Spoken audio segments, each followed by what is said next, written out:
Good morning students. So previous ಕ್ಲಾಸಲ್ಲಿ ನಾವು accounting for share capital ಅನ್ನು ಸ್ಟಾರ್ಟ್ ಮಾಡಿದ್ದೇವೆ. ಸೊ ಇದು ಅಕೌಂಟೆನ್ಸಿಯ ಪಾರ್ಟ್ 2 ನಲ್ಲಿ ಬರುತ್ತೆ, ಫಸ್ಟ್ ಚಾಪ್ಟರ್ ಆಗಿದೆ. ಕಂಪನಿ ಬಗ್ಗೆ ನೋಡಿದೀವಿ, ಈಗಾಗಲೇ ನಾವು ಕಂಪನಿ ಬಗ್ಗೆ ತಿಳ್ಕೊಂಡಿದ್ದೀವಿ. ಪಬ್ಲಿಕ್ ಕಂಪನಿ ಅಂದ್ರೆ ಏನು, ಪ್ರೈವೇಟ್ ಕಂಪನಿ ಅಂದ್ರೆ ಏನು, ಗವರ್ಮೆಂಟ್ ಕಂಪನಿ ಅಂದ್ರೆ ಏನು, so differences between private company and public company. ಆನಂತರ ಒಂದಿಷ್ಟು ಫೀಚರ್ಸ್ಗಳನ್ನು ನೋಡಿದೀವಿ. ಸೊ ಫೀಚರ್ಸ್ ಆಫ್ ಕಂಪನಿ ನೋಡಿದೀವಿ. ಆನಂತರ ಕೈಂಡ್ಸ್ ಆಫ್ ಕಂಪನಿ ನೋಡಿದೀವಿ. ಸೊ ಅದರಲ್ಲಿ ಟೈಪ್ಸ್ ಬರುತ್ತೆ. ನಂಬರ್ ಆಫ್ ಮೆಂಬರ್ಸ್ ಬೇಸಿಸ್ ಮೇಲೆ ಟೈಪ್ಸ್ ಗಳನ್ನ ನೋಡಿ ಕಂಪನಿಯನ್ನ ನೋಡಿದೀವಿ. ಪ್ರೈವೇಟ್ ಕಂಪನಿ, ಪಬ್ಲಿಕ್ ಕಂಪನಿ ಅಂತ ಬರುತ್ತೆ. ಸೊ ಇವನು ಕೂಡ ನಾವು ನೋಡಿದೀವಿ ಪ್ರೀವಿಯಸ್ ಕ್ಲಾಸ್ ಅಲ್ಲಿ. ಇವತ್ತಿನ ಕ್ಲಾಸ್ ಅಲ್ಲಿ ನಾವು ನೆಕ್ಸ್ಟ್ ಕಾನ್ಸೆಪ್ಟ್ ಗೆ ಹೋಗ್ತಾ ಇದ್ದೇವೆ, that is share capital of the company. So what you mean by share capital of the company? So ಇಲ್ಲಿ ಕಂಪನಿ ಅಂತ ಬಂದಾಗ it is an artificial person and separate entity. So company ಅನ್ನೋದು ಏನಿದೆ, it is an artificial person. ಅದು ಏನಾಗುತ್ತೆ, ಅಲ್ಲಿ ನಾವು ಏನ್ ಮಾಡ್ಬೇಕಾಗುತ್ತೆ, ದುಡ್ಡನ್ನ ಕಲೆಕ್ಟ್ ಮಾಡಬೇಕಾಗುತ್ತೆ. ಸೊ ಕ್ಯಾಪಿಟಲ್ ಅಂತ ಏನಿರುತ್ತೆ, ಬಂಡವಾಳ ಅಂತ ಏನಿರುತ್ತೆ, ಅದನ್ನ ನಾವು ದುಡ್ಡನ್ನ ಕಲೆಕ್ಟ್ ಮಾಡಬೇಕಾಗುತ್ತೆ. ಹೇಗೆ ನಾವು ಅದನ್ನ ಕಲೆಕ್ಟ್ ಮಾಡಬೇಕು? ಸೊ ಇಲ್ಲಿ ಏನಾಗುತ್ತೆ, ಕಂಪನಿಯಲ್ಲಿ ಜಾಸ್ತಿ ಜನ ಇರ್ತಾರೆ, ಸೆವೆರಲ್ ಪರ್ಸನ್ಸ್ ಇರ್ತಾರೆ. ಅವ್ರ ಕಡೆಯಿಂದ ನಾವು ದುಡ್ಡನ್ನ ಏನ್ ಮಾಡಬೇಕಾಗುತ್ತೆ, ಇಲ್ಲಿ ಕಲೆಕ್ಟ್ ಮಾಡಬೇಕಾಗುತ್ತೆ. ಸೊ ಹಾಗಾಗಿ it cannot generate its own capital which has necessarily to be collected from several persons. So ಜಾಸ್ತಿ ಜನ ಇರೋದ್ರಿಂದ ಅದು ಅವ್ರಿಗೆ ಯಾವಾಗ ಬೇಕೋ ಆವಾಗ ಏನಾಗೋದಿಲ್ಲ, ಅಲ್ಲಿ ಸಿಗೋದಿಲ್ಲ, ಕ್ಯಾಪಿಟಲ್ ಅಮೌಂಟ್ ಸಿಗೋದಿಲ್ಲ. These persons known as share holders. So ಇಂಥ ವ್ಯಕ್ತಿಗಳಿಗೆ, ಸೊ ದುಡ್ಡನ್ನ ಯಾರು ಕಂಪನಿಗೆ ದುಡ್ಡನ್ನ ಯಾರು ಕ್ಯಾಪಿಟಲ್ ಇನ್ವೆಸ್ಟ್ಮೆಂಟ್ ಅನ್ನ ಮಾಡ್ತಾರೆ, ಸೊ ಅಂತವರಿಗೆ ನಾವು ಏನಂತ ಕರಿತೀವಿ, ಶೇರ್ ಹೋಲ್ಡರ್ಸ್ ಅಂತ ಕರಿತೀವಿ. And the amount contributed by them is called share capital. So ಅವರು ಏನ್ ದುಡ್ಡನ್ನ ಹಾಕಿರ್ತಾರೆ, ಅಮೌಂಟ್ ಏನ್ ಕಾಂಟ್ರಿಬ್ಯೂಟ್ ಮಾಡಿರ್ತಾರೆ ಅಥವಾ ಇನ್ವೆಸ್ಟ್ಮೆಂಟ್ ಮಾಡಿರ್ತಾರೆ, ಆ ದುಡ್ಡಿಗೆ ನಾವು ಏನಂತ ಕರಿತೀವಿ, ಶೇರ್ ಕ್ಯಾಪಿಟಲ್ ಅಂತ ಕರಿತೀವಿ. Since the number of share holders is very very large, a separate capital account cannot be opened for each one of them. So ಇಲ್ಲಿ ಏನಾಗುತ್ತೆ, ಕಂಪನಿಯಲ್ಲಿ ಜಾಸ್ತಿ ಜನ ಇರೋದ್ರಿಂದ ಮೆಂಬರ್ಸ್ಗಳು ಅಥವಾ ಶೇರ್ ಹೋಲ್ಡರ್ಸ್ ಅಂತ ಏನ್ ಕರಿತೀವಿ, ಸೊ ಅವರು ಜಾಸ್ತಿ ಇರ್ತಾರೆ ಕಂಪನಿಯಲ್ಲಿ. ಹಾಗಾಗಿ ನಾವು ಏನ್ ಮಾಡೋಕೆ ಆಗೋದಿಲ್ಲ, ಇಲ್ಲಿ ಎಲ್ಲರದು ಇಂಡಿವಿಜುವಲ್ ಅಕೌಂಟ್ ಅನ್ನ ನಾವು ಸಪರೇಟ್ ಅಕೌಂಟ್ ಗಳನ್ನ ನಾವು ತೆಗೆಯೋದಕ್ಕೆ ಆಗೋದಿಲ್ಲ ಅಂತ ಹೇಳ್ತಾ ಇದ್ದಾರೆ. ಸೊ ಹಾಗಾಗಿ ಏನ್ ಮಾಡ್ತಾರೆ, hence in innumerable streams of capital contribution merge their identities in a common capital account called share capital account. So ಹಾಗಾಗಿ ಏನ್ ಮಾಡ್ತಾರೆ, ಜಾಸ್ತಿ ಜನದ ಅಕೌಂಟ್ ಗಳನ್ನ ಇಂಡಿವಿಜುವಲ್ ಅಕೌಂಟ್ ತೆಗೆಯೋಕ್ ಆಗೋದಿಲ್ಲ. ಸೊ ಹಾಗಾಗಿ ಏನ್ ಮಾಡ್ತಾರೆ, ಒಂದೇ ಅಕೌಂಟ್ ಅನ್ನ ಅಲ್ಲಿ ಪ್ರಿಪೇರ್ ಮಾಡ್ತಾರೆ. ಸೊ ಎಲ್ಲ ಕ್ಯಾಪಿಟಲ್ ಅನ್ನ ಮರ್ಜ್ ಮಾಡ್ತಾರೆ. ಸೊ ಮರ್ಜ್ ಮಾಡಿ ಒಂದೇ ಅಕೌಂಟ್ ಅನ್ನ ತೆಗಿತಾರೆ, ಕಾಮನ್ ಕ್ಯಾಪಿಟಲ್ ಅಕೌಂಟ್ ಅಂತ ಕರೀತಾರೆ. ಸೊ ಅದನ್ನ ಇಲ್ಲಿ ಓಪನ್ ಮಾಡ್ತಾರೆ. ಸೊ ಅದಕ್ಕೆ ಇನ್ನೊಂದು ಹೆಸರಿದೆ, ಶೇರ್ ಕ್ಯಾಪಿಟಲ್ ಅಕೌಂಟ್ ಅಂತ ಕರೀತಾರೆ. ಸೊ ಏನಂತ ಕರೀತಾರೆ, ಏನ್ ಮಾಡ್ತಾರೆ, ಕ್ಯಾಪಿಟಲ್ ಅನ್ನ ಏನ್ ಬಂದಿರುತ್ತೆ, ಸೊ ಕ್ಯಾಪಿಟಲ್ ಏನ್ ಬಂದಿರುತ್ತೆ, ಇನ್ವೆಸ್ಟ್ಮೆಂಟ್ ಏನ್ ಬಂದಿರುತ್ತೆ, ಆ ದುಡ್ಡುಗಳನ್ನ ಏನ್ ಮಾಡ್ತಾರೆ, ಒಂದೇ ಅಕೌಂಟ್ ಅಲ್ಲಿ ಅದನ್ನ ಮೇಂಟೈನ್ ಮಾಡ್ತಾ ಹೋಗ್ತಾರೆ. ಸೊ ಎಲ್ಲಾ ಕ್ಯಾಪಿಟಲ್ ಗಳನ್ನ ಮರ್ಜ್ ಮಾಡಿ ಏನ್ ಮಾಡ್ತಾರೆ, ಒಂದೇ ಅಕೌಂಟ್ ಅನ್ನು ಪ್ರಿಪೇರ್ ಮಾಡ್ತಾರೆ. ಸೊ ಆ ಅಕೌಂಟ್ಗೆ ನಾವು ಏನಂತ ಕರಿತೀವಿ, ಶೇರ್ ಕ್ಯಾಪಿಟಲ್ ಅಕೌಂಟ್ ಅಂತ ಕರಿತೀವಿ, ಆರ್ ಕಾಮನ್ ಕ್ಯಾಪಿಟಲ್ ಅಕೌಂಟ್ ಅಂತ ಕೂಡ ಕರಿತೀವಿ. ಸೊ ಇದನ್ನ ನಿಮಗೆ 2 ಮಾರ್ಕ್ಸ್ ಹೇಳಿದ್ರೆ ನೀವು ಅದನ್ನ ಬರೀಬೇಕು. ಸೊ ಈಗ ನಾವೇನ್ ಮಾಡ್ತೀವಿ, ಇದರಲ್ಲಿ ಕ್ಯಾಟಗರೀಸ್ ಅನ್ನ ನೋಡ್ತೀವಿ. So categories of share capital ಅನ್ನ ನೋಡ್ತೀವಿ. ಸೊ ಶೇರ್ ಕ್ಯಾಪಿಟಲ್ ಅಂದ್ರೆ ಏನು ಅಂತ ಗೊತ್ತಿದೆ ನಮಗೆ. ಸೊ ಇನ್ವೆಸ್ಟ್ಮೆಂಟ್ ಅನ್ನ ಮಾಡ್ತೀವಿ ಕಂಪನಿಯಲ್ಲಿ, ಅದಕ್ಕೆ ಶೇರ್ ಹೋಲ್ಡರ್ಸ್ ಅಂತ ಕರೀತಾರೆ. ಅವ್ರೇನು ದುಡ್ಡನ್ನ ಇನ್ವೆಸ್ಟ್ಮೆಂಟ್ ಮಾಡಿರ್ತಾರೆ ಅದಕ್ಕೆ ನಾವು ಶೇರ್ ಕ್ಯಾಪಿಟಲ್ ಅಂತ ಕರಿತೀವಿ. ಸೊ ಕ್ಯಾಟಗರೀಸ್ ಅಲ್ಲಿ ನಮಗೆ ಒಂದೊಂದನ್ನೇ ನಾವು ನೋಡ್ತಾ ಹೋಗ್ತೀವಿ. ಕ್ಯಾಟಗರೀಸ್ ಅಲ್ಲಿ ಬೇರೆ ಬೇರೆ ತರಹದ ಕ್ಯಾಪಿಟಲ್ಸ್ ಗಳು ಬರ್ತವೆ. ಸೊ ಇದರಲ್ಲಿ ಮೊದಲಿಗೆ ಫಸ್ಟ್ ಒನ್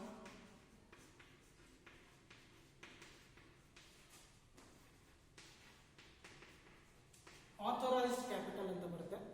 ಸೊ ಆಥೋರೈಸ್ಡ್ ಅಂತ ಹೇಳಿದ್ರೆ ನಮಗೆ ಅಥಾರಿಟಿ ಕೊಟ್ಟಿರ್ತಾರೆ. ಸೊ ನಾವು ಎಷ್ಟು ನಮ್ಮ ಕಂಪನಿಯಿಂದ ನಾವು ಎಷ್ಟು ಶೇರ್ಗಳನ್ನ ಇಲ್ಲಿ ಸಬ್ಸ್ಕ್ರೈಬ್ ಮಾಡ್ಕೊಳ್ಬಹುದು, ಎಷ್ಟು ಶೇರ್ಗಳನ್ನ ನಾವು ಮಾರಬಹುದು ಅನ್ನೋದಕ್ಕೆ ನಾವೇನಂತ ಕರಿತೀವಿ, ಅಥೋರೈಸ್ಡ್ ಕ್ಯಾಪಿಟಲ್ ಅಂತ. ಸೊ ಅಥೋರೈಸ್ಡ್ ಕ್ಯಾಪಿಟಲ್ ಅನ್ನ, ಸೊ ಅಂದ್ರೆ ನಮಗೆ ಅಥಾರಿಟಿಯನ್ನ ಯಾರು ಕೊಡ್ತಾರೆ, ಮೆಮೊರಂಡಮ್ ಆಫ್ ಅಸೋಸಿಯೇಷನ್ ಕೊಡ್ತಾರೆ. ಸೊ ಇಲ್ಲೇನಾಗುತ್ತೆ, ಪಬ್ಲಿಕ್ ಕಂಪನಿಯಲ್ಲಿ ಏನಾಗುತ್ತೆ, ನಾವು ಇಷ್ಟೇ ದುಡ್ಡನ್ನ ಕಲೆಕ್ಟ್ ಮಾಡಬೇಕು ಅಂತ ಏನ್ ಮಾಡ್ತಾರೆ, ನಮಗೆ ರಿಸ್ಟ್ರಿಕ್ಷನ್ಸ್ ಬರ್ತಾವೆ. ಅಂದ್ರೆ ನಮಗೆ ಅಥಾರಿಟಿ ಬರುತ್ತೆ, ನಮಗೆ ಪವರ್ಸ್ ಅನ್ನ ಕೊಡ್ತಾರೆ. ಸೊ ಇದನ್ನ ಯಾರು ಕೊಡ್ತಾರೆ, ಮೆಮೊರಂಡಮ್ ಆಫ್ ಅಸೋಸಿಯೇಷನ್ ಏನಿರುತ್ತೆ, ಸೊ ಅದು ನಮ್ಗೆ ಏನಾಗುತ್ತೆ, ಪರ್ಮಿಷನ್ ಅನ್ನ ಕೊಡುತ್ತೆ, ಅಥಾರಿಟಿಯನ್ನು ಕೊಡುತ್ತೆ. ಈಗಾಗಲೇ ನೀವು ಮೆಮೊರಂಡಮ್ ಆಫ್ ಅಸೋಸಿಯೇಷನ್ ಅಂದ್ರೆ ಏನು ಅಂತ ನೀವು ಬಿಸ್ನೆಸ್ ಸ್ಟಡಿಯಲ್ಲಿ ನೋಡಿದಿರಿ ಫಸ್ಟ್ ಇಯರ್ ಅಲ್ಲಿ. ಸೊ ಏನಾಗುತ್ತೆ, ನಮಗೆ ಪರ್ಮಿಷನ್ ಸಿಗುತ್ತೆ, ಅಥಾರಿಟಿ ಸಿಗುತ್ತೆ. ನಾವು ಏನ್ ಮಾಡ್ಬೋದು, ಅವ್ರು ಏನು ಅಥಾರಿಟಿ ಕೊಟ್ಟಿರ್ತಾರೆ ಅಷ್ಟು ದುಡ್ಡನ್ನು ನಾವೇನು ಮಾಡ್ಬೋದು, ಪಬ್ಲಿಕ್ ಇಂದ ನಾವೇನು ಮಾಡ್ಬೋದು, ಅದನ್ನ ಕಲೆಕ್ಟ್ ಮಾಡ್ಬೋದು. ಸೊ ಇಂಥದಕ್ಕೆ ನಾವೇನಂತ ಕರಿತೀವಿ, ಅಥೋರೈಸ್ಡ್ ಕ್ಯಾಪಿಟಲ್ ಅಂತ ಕರಿತೀವಿ. The authorised capital can be increased or decreased as per the procedure laid down in the Companies Act. So ಇವೆಲ್ಲ ಹೇಗೆ ನಡೆಯುತ್ತೆ, ಸೊ ಇವೆಲ್ಲ ವರ್ಕಿಂಗ್ಸ್ ಎಲ್ಲ ಹೇಗಾಗುತ್ತೆ, ಕಂಪನೀಸ್ ಆಕ್ಟ್ ಏನಿರುತ್ತೆ, ಸೊ ಅದರ ಪ್ರಕಾರ ಏನಾಗುತ್ತೆ, ಅಥೋರೈಸ್ಡ್ ಕ್ಯಾಪಿಟಲ್ ಜಾಸ್ತಿ ಆದರೂ ಆಗ್ಬೋದು, ಕಡಿಮೆ ಆದರೂ ಆಗ್ಬೋದು. ಸೊ ಈ ತರ ಇರುತ್ತೆ. It should be noted the company need not issue the entire authorised capital for public subscription at a time. So ಇಲ್ಲಿ ಏನಾಗುತ್ತೆ, ನಮಗೆ ಏನು ಪರ್ಮಿಷನ್ ಕೊಟ್ಟಿರ್ತಾರೆ, ಅಥಾರಿಟಿ ಕೊಟ್ಟಿರ್ತಾರೆ. ಸೊ ಫಾರ್ ಎಕ್ಸಾಂಪಲ್,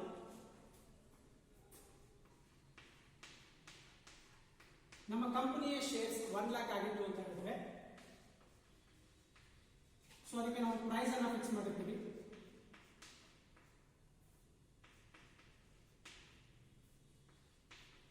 ಸೊ ಅದಕ್ಕೆ ಪ್ರೈಸ್ ಅನ್ನು ಫಿಕ್ಸ್ ಮಾಡ್ತೀವಿ. ಸೊ ನಮಗೆ total amount, so 1 lakh shares ಇದೆ. ಸೊ ಎಷ್ಟಿದೆ, ಪ್ರೈಸ್ ಎಷ್ಟಿದೆ, 10 ರೂಪಾಯಿ ಇದೆ. ಸೊ ಅಂದ್ರೆ ನಮಗೆ ಟೋಟಲ್ ಅಥಾರೈಸ್ಡ್ ಕ್ಯಾಪಿಟಲ್ ನಾವು ಪರ್ಮಿಷನ್ ಸಿಕ್ಕಿದ್ದೆ ಅಂತ ಅನ್ಕೊಂಡ್ರೆ, ಸೊ 10 lakh rupees ನಮ್ಮ ಇನ್ವೆಸ್ಟ್ಮೆಂಟ್ ಆಗಿರ್ಬೇಕು ಅಂತ ನಾವು ಅನ್ಕೊಳ್ತೀವಿ. ಸೊ ಹಾಗಾಗಿ ಅಷ್ಟಕ್ಕೆ ನಾವು ಅಪ್ಲೈ ಮಾಡಿರ್ತೀವಿ. ಸೊ ನಮಗೆ ಪರ್ಮಿಷನ್ ಕೊಟ್ಟಿರ್ತಾರೆ, ಎಷ್ಟು ಕೊಟ್ಟಿರ್ತಾರೆ, ನಾವು 10 lakh rupees ಅನ್ನ ಕಲೆಕ್ಟ್ ಮಾಡಬೇಕು ಅಂತ ನಮಗೆ ಅಥಾರಿಟಿ, ಅಷ್ಟು ಅಥಾರಿಟಿಯನ್ನು ನಮಗೆ ಕೊಟ್ಟಿರ್ತಾರೆ. ನಾವು ಏನ್ ಮಾಡಬೇಕು ಅಂತ ಹೇಳಿದ್ರೆ, ಅಥೋರೈಸ್ಡ್ ಕ್ಯಾಪಿಟಲ್ ಅಲ್ಲಿ ನಾವು ಎಲ್ಲ ಅಮೌಂಟ್ ಅನ್ನ ಒಮ್ಮೆ ಕಲೆಕ್ಟ್ ಮಾಡೋ ಹಾಗೆ, ಅಥೋರೈಸ್ಡ್ ಕ್ಯಾಪಿಟಲ್ ಅಲ್ಲಿ ಎಷ್ಟು ನಮಗೆ ಪರ್ಮಿಷನ್ ಕೊಟ್ಟಿರ್ತಾರೆ, ಅಥಾರಿಟಿಯನ್ನು ಕೊಟ್ಟಿರ್ತಾರೆ, ಅಷ್ಟು ಶೇರ್ಗಳನ್ನ ನಾವು ಒಂದೇ ಸರಿಗೆ ನಾವು ಮಾರೋ ಹಾಗೆ. ಸೊ ಏನ್ ಮಾಡಬೇಕು, ನಾವು ಟೈಮ್ಗೆ ಏನ್ ಮಾಡಬೇಕು, ಸಬ್ಸ್ಕ್ರಿಪ್ಷನ್ ಅನ್ನ ಅಲ್ಲಿ ಮಾಡ್ಕೊಳ್ಬೇಕು. ಸೊ ಕಾಲ್ಸ್ ಗಳನ್ನ ಮಾಡಬೇಕು. ಸೊ ಆ ತರ ನಾವೇನ್ ಮಾಡಬೇಕು, ಟೈಮ್ ವೈಸ್ ಏನ್ ಮಾಡಬೇಕು, ಪೀರಿಯಡ್ಗೆ ನಾವು ಏನ್ ಮಾಡಬೇಕು, ಅಮೌಂಟ್ ಅನ್ನ ಕಲೆಕ್ಟ್ ಮಾಡಬೇಕು ಅಂತ ಹೇಳ್ತಾ ಇದ್ದಾರೆ. Depending upon it's requirement it may issue share capital, but in any case it should not be more than the amount of authorized capital. So ಇಲ್ಲಿ ಏನಂತ ಹೇಳ್ತಾ ಇದ್ದಾರೆ, ನಮ್ಮ ಅಥೋರೈಸ್ಡ್ ಕ್ಯಾಪಿಟಲ್, ಸೊ ನಮಗೆ ಎಷ್ಟು ಅಥಾರಿಟಿಯನ್ನ ಕೊಟ್ಟಿರ್ತಾರೆ, ಎಷ್ಟು ಪವರ್ ಅನ್ನ ಕೊಟ್ಟಿರ್ತಾರೆ, ಎಷ್ಟು ನಾವು ದುಡ್ಡನ್ನು ಕಲೆಕ್ಟ್ ಮಾಡಿ ಅಂತ ಹೇಳಿರ್ತಾರೆ, ನಮಗೆ ಮ್ಯಾಕ್ಸಿಮಮ್ ಲಿಮಿಟ್ ಏನು ಕೊಟ್ಟಿರ್ತಾರೆ, ಆ ದುಡ್ಡಿಗಿಂತ ಜಾಸ್ತಿ ಅಮೌಂಟ್ ಅನ್ನು ನಾವು ಕಲೆಕ್ಟ್ ಮಾಡಬಹುದು ಅಂತ ಹೇಳ್ತಾ ಇದ್ದಾರೆ. ಸೊ ಏನಿದೆ, ಸೊ ನಮಗೆ 10 lakh rupees ಅಥಾರಿಟಿ ಇತ್ತು ಅಂತ ಹೇಳಿದ್ರೆ, ನಾವು ಅದಕ್ಕಿಂತ ಜಾಸ್ತಿ ಅಮೌಂಟ್ ಅನ್ನ ನಾವು ಅಲ್ಲಿ ಕಲೆಕ್ಟ್ ಮಾಡೋ ಹಾಗಿಲ್ಲ, according to Companies Act rule. So ನಾವೇನ್ ಮಾಡಬೇಕು, ಇಷ್ಟೇ ಅಮೌಂಟ್ ಅನ್ನ ಕಲೆಕ್ಟ್ ಮಾಡಬೇಕು, ಟೋಟಲ್ ಅಮೌಂಟ್ ಇಷ್ಟೇ ಆಗಿರಬೇಕು. ಇದನ್ನ ಹೇಗೆ ಕಲೆಕ್ಟ್ ಮಾಡಬೇಕು, ಟೈಮ್ಲಿ ನಾವೇನ್ ಮಾಡಬೇಕು, ಅದನ್ನ ಕಲೆಕ್ಟ್ ಮಾಡಬೇಕು, ಒಂದೇ ಸತಿ ನಾವು ಅದನ್ನ ಕಲೆಕ್ಟ್ ಮಾಡೋ ಹಾಗಿಲ್ಲ ಅಂತ ಹೇಳ್ತಾ ಇದ್ದಾರೆ. ಸೊ ಇದು ಅಥಾರೈಸ್ಡ್ ಕ್ಯಾಪಿಟಲ್ ಆಗಿದೆ. ಸೊ ನಿಮ್ಗೆ ಅರ್ಥ ಆಗಿದೆ ಅಂತ ಅನ್ಕೊಳ್ತೀನಿ. ಸೊ ಅಥಾರೈಸ್ಡ್ ಕ್ಯಾಪಿಟಲ್ ಅಂದ್ರೆ ಇಷ್ಟೇ, ನಮ್ಗೆ as per companies Act rule memorandum of association ಅಂತ ಏನಿರುತ್ತೆ, ಸೊ ಅಲ್ಲಿ ಸ್ಪೆಸಿಫೈ ಮಾಡಿದ್ದಾರೆ ಇದನ್ನ. ಅಥಾರೈಸ್ಡ್ ನಮಗೆ ಅಥಾರಿಟಿ ಕೊಡ್ತಾರೆ. ಸೊ ಎಷ್ಟು ನಮಗೆ ಅಥಾರಿಟಿ ಕೊಟ್ಟಿರ್ತಾರೆ ಅಷ್ಟೇ ದುಡ್ಡನ್ನು ನಾವು ಕಲೆಕ್ಟ್ ಮಾಡಬೇಕು ಪಬ್ಲಿಕ್ ಇಂದ. ಅದ್ರ ಜೊತೆಗೆ ಅದನ್ನ ಹೇಗೆ ಮಾಡಬೇಕು, ಆ ಅಮೌಂಟ್ ಅನ್ನ ಹೇಗೆ ಕಲೆಕ್ಟ್ ಮಾಡಬೇಕು, ಟೈಮ್ಲಿ ಮಾಡಬೇಕು. ಸೊ ಒಂದೇ ಸತಿಗೆ ನಾವು ಅದನ್ನ ದುಡ್ಡನ್ನ ಕಲೆಕ್ಟ್ ಮಾಡೋ ಹಾಗಿಲ್ಲ ಅಂತ ಹೇಳ್ತಾ ಇದ್ದಾರೆ. Next one, issued capital. Second one,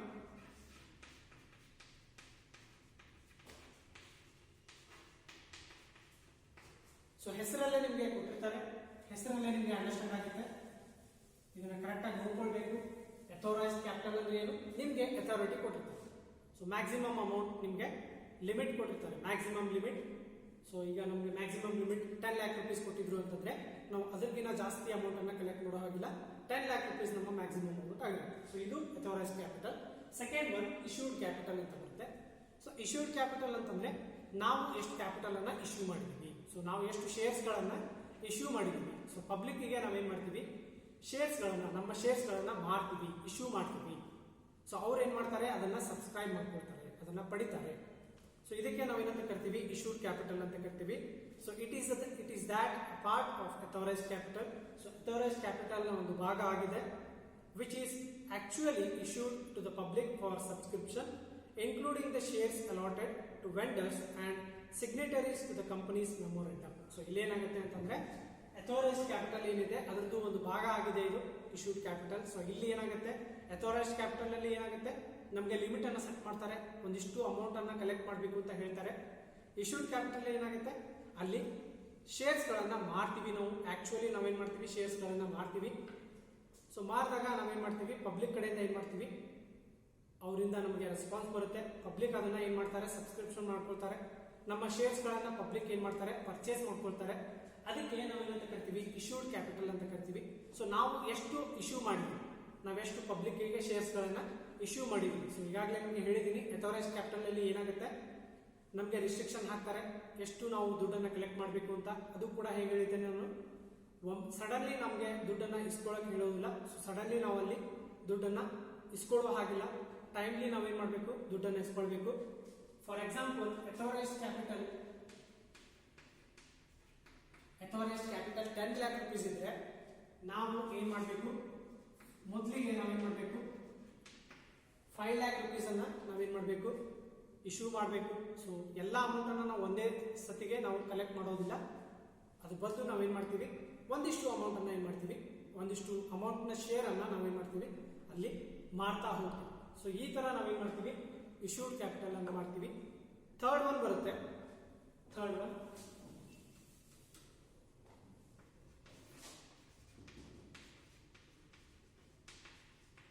subscribed capital ಅಂತ ಬರುತ್ತೆ.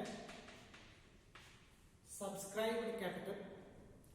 ಸೊ ಇದು ಕೂಡ ಸಿಂಪಲ್ ಆಗಿದೆ. ಸೊ ಇದು ಇಶ್ಯೂಡ್ ಕ್ಯಾಪಿಟಲ್ ನ ಒಂದು ಪಾರ್ಟ್ ಆಗಿದೆ. ಸೊ ಇಲ್ಲಿ ಏನಾಗುತ್ತೆ ಅಂತಂದ್ರೆ, ಅಥಾರಿಟಿ ನಮ್ಗೆ ಏನ್ ಮಾಡ್ತಾರೆ, ಒಂದಿಷ್ಟು ಶೇರ್ಸ್ ಗಳನ್ನ ಮಾರಿ ಅಂತ ಕೊಡ್ತಾರೆ. ಅಥಾರಿಟಿ 100 ಶೇರ್ ಗಳನ್ನ ನೀವು ಮಾರಬಹುದು ಅಂತ ನಮಗೆ ಅಥಾರಿಟಿ ಕೊಟ್ರೆ, ನಾವು ಅದರಲ್ಲಿ ಒಂದು 75% ಅನ್ನ ಮಾರಿರ್ತೀವಿ. ಸೊ 75 ಶೇರ್ಸ್ ಗಳನ್ನ ಮಾರಿರ್ತೀವಿ. ಅದರಲ್ಲಿ ಎಷ್ಟು ಜನ ನಮ್ಮ ಶೇರ್ಸ್ ಗಳನ್ನ ತಗೊಂಡಿರ್ತಾರೆ, ಅದರಲ್ಲಿ ಎಷ್ಟು ಜನ ನಮ್ಮ ಕಂಪನಿಯ ಶೇರ್ಸ್ ಗಳನ್ನ ಸಬ್ಸ್ಕ್ರೈಬ್ ಮಾಡ್ಕೊಂಡಿರ್ತಾರೆ ಅಥವಾ ತಗೊಂಡಿರ್ತಾರೆ. ಸೊ ಅದಕ್ಕೆ ನಾವೇನು ಕರಿತೀವಿ, ಸಬ್ಸ್ಕ್ರೈಬ್ಡ್ ಕ್ಯಾಪಿಟಲ್ ಅಂತ ಕರಿತೀವಿ. ನಾವೇನೋ ಮಾಡ್ತೀವಿ, ನಾವೇನೋ ಶೇರ್ಸ್ ಗಳನ್ನ ಮಾಡ್ತೀವಿ. ಸೊ ಆ ಶೇರ್ಸ್ ಗಳನ್ನ ಯಾರು ತಗೊಳ್ತಾರೆ, ಯಾರು ಅದನ್ನ ಪರ್ಚೇಸ್ ಮಾಡ್ಕೊಳ್ತಾರೆ, ಅದಕ್ಕೆ ನಾವೇನಂತ ಕರಿತೀವಿ, ಸಬ್ಸ್ಕ್ರೈಬ್ಡ್ ಕ್ಯಾಪಿಟಲ್ ಅಂತ ಕರಿತೀವಿ. ಸೊ ಇಲ್ಲಿ ಹೇಳಿದ್ದಾರೆ, when the shares offered for public subscription are subscribed fully by the public, the issued capital and subscribed capital would be same. So ಇಲ್ಲಿ ಏನಾಗುತ್ತೆ, ಬೈ ಚಾನ್ಸ್ ನಾವು ಎಷ್ಟು ಇಶ್ಯೂ ಮಾಡಿರ್ತೀವಿ, ನಾವು ಎಷ್ಟು ಶೇರ್ಸ್ ಗಳನ್ನ ಮಾರ್ತಾ ಇರ್ತೀವಿ, ಅಷ್ಟು ಶೇರ್ಸ್ ಗಳನ್ನ ತಗೊಂಡ್ಬಿಟ್ರೆ, ಅಷ್ಟು ಶೇರ್ಸ್ ಗಳನ್ನ ಸಬ್ಸ್ಕ್ರೈಬ್ ಮಾಡ್ಕೊಂಡ್ಬಿಟ್ರೆ ಅದಕ್ಕೆ ನಾವು ಇಶ್ಯೂಡ್ ಕ್ಯಾಪಿಟಲ್ ಅಂತ ಕೂಡ ಕರಿತೀವಿ. ಸೊ ಫುಲ್ಲಿ ಇಶ್ಯೂಡ್ ಕ್ಯಾಪಿಟಲ್ ಅಂತ ಕರಿತೀವಿ. ಅಂದ್ರೆ ನಾವು 100 ಶೇರ್ಗಳಲ್ಲಿ 75% ಶೇರ್ ಅನ್ನ ನಾವು ಮಾರಿದ್ರೆ, ಆ 75% ಶೇರ್ಗಳನ್ನು ಕೂಡ ಎಲ್ಲರೂ ಏನ್ ಮಾಡಿದ್ರೆ, ಸಬ್ಸ್ಕ್ರೈಬ್ ಮಾಡಿದ್ರೆ, ಸೊ ಎಲ್ಲಾ ಶೇರ್ಸ್ ಗಳನ್ನ ಸಬ್ಸ್ಕ್ರೈಬ್ ಮಾಡಿದ್ರೆ ನಾವೇನಂತ ಕರಿತೀವಿ, fully issued share or subscribe share ಅಂತ ಕರಿತೀವಿ. ಸೊ ಇದು ಸಬ್ಸ್ಕ್ರೈಬ್ ಕ್ಯಾಪಿಟಲ್ ಆಗಿದೆ. Next one, fourth one, called up capital ಅಂತ ಬರುತ್ತೆ. ಕಾಲ್ಡ್ ಅಪ್ ಕ್ಯಾಪಿಟಲ್ ಅಂತ ಬರುತ್ತೆ. ಸೊ ಕಾಲ್ಡ್ ಅಪ್ ಕ್ಯಾಪಿಟಲ್ ಅಂತ ಹೇಳಿದ್ರೆ, ಸಬ್ಸ್ಕ್ರೈಬ್ ಏನ್ ಮಾಡಿರ್ತಾರೆ ಜನ, ಸೊ ಶೇರ್ಸ್ ಗಳನ್ನ ಸಬ್ಸ್ಕ್ರೈಬ್ ಏನ್ ಮಾಡಿರ್ತಾರೆ, ಸೊ ಇಲ್ಲಿ ಫುಲ್ ಅಮೌಂಟ್ ಅನ್ನ ಕೊಟ್ಟಿರೋದಿಲ್ಲ. ಸೊ ಕೊಡದೇ ಇದ್ದಾಗ ಏನಾಗುತ್ತೆ ಅಂತಂದ್ರೆ, for example share value 100 rupees ಇದೆ ಅಂತಂದ್ರೆ, ಒಂದು ಶೇರ್ನ ವ್ಯಾಲ್ಯೂ 100 ರೂಪಾಯಿ ಇದೆ ಅಂತ ಹೇಳಿದ್ರೆ, ಎಲ್ಲಾ ದುಡ್ಡನ್ನ ನಾವು ಒಂದೇ ಸರಿಗೆ ಕಲೆಕ್ಟ್ ಮಾಡೋದಿಲ್ಲ. ಸೊ ಟೈಮ್ಲಿ ನಾವೇನ್ ಮಾಡ್ತೀವಿ, ದುಡ್ಡನ್ನ ಕಲೆಕ್ಟ್ ಮಾಡ್ತೀವಿ.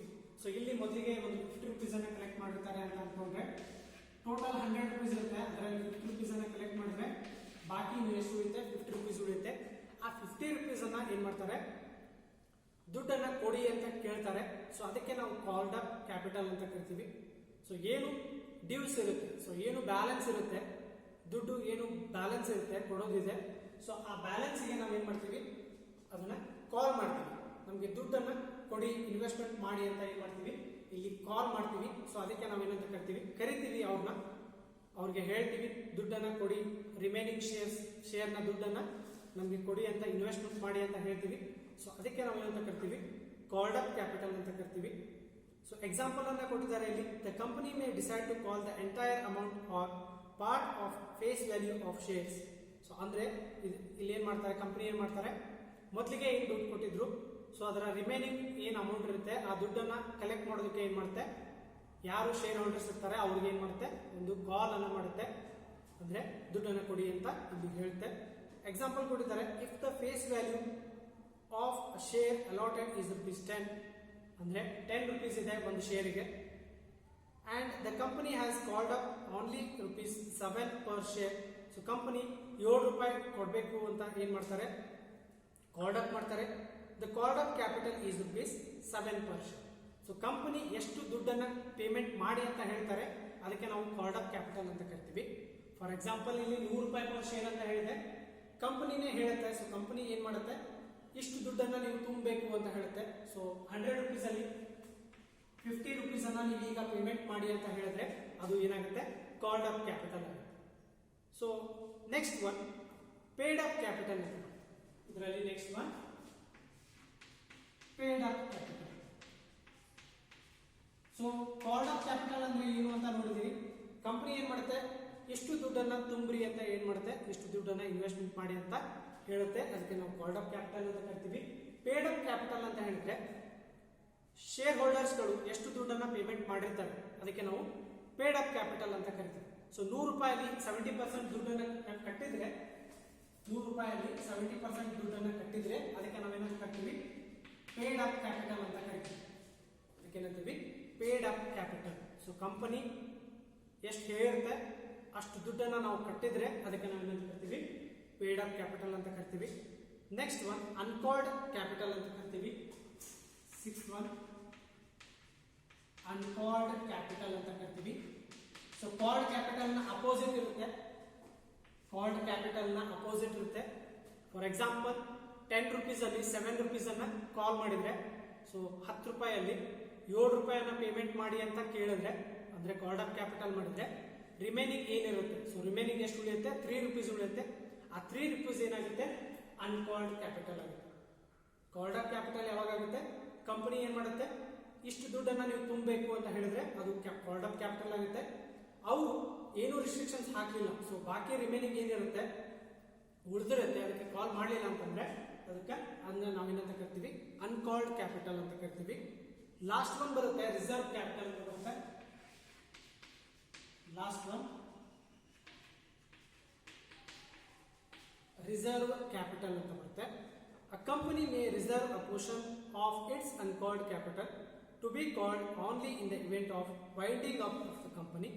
Such uncalled amount is called reserve capital of the company. So ಇಲ್ಲಿ ಏನ್ ಮಾಡುತ್ತೆ, ಕಂಪನಿ ಏನ್ ಮಾಡುತ್ತೆ, ಒಂದಿಷ್ಟು ಅಮೌಂಟ್ ಅನ್ನ ರಿಸರ್ವ್ ಮಾಡ್ಕೊಳ್ಳುತ್ತೆ. ಸೊ ಅವರಿಗೆ ಕಂಪನಿ ಏನ್ ಮಾಡುತ್ತೆ, ಎಲ್ಲಾ ದುಡ್ಡನ್ನ ಒಂದೇ ಸತಿ ಕಲೆಕ್ಟ್ ಮಾಡೋದಿಲ್ಲ. ಯಾಕೆ ಅಂತ ಹೇಳಿದ್ರೆ ಅವರಿಗೆ ಫ್ಯೂಚರ್ ಅಲ್ಲಿ ಒಂದಿಷ್ಟು ಪ್ರಾಫಿಟ್ ಆಗ್ಬೋದು ಅಥವಾ ಲಾಸ್ ಆಗ್ಬೋದು.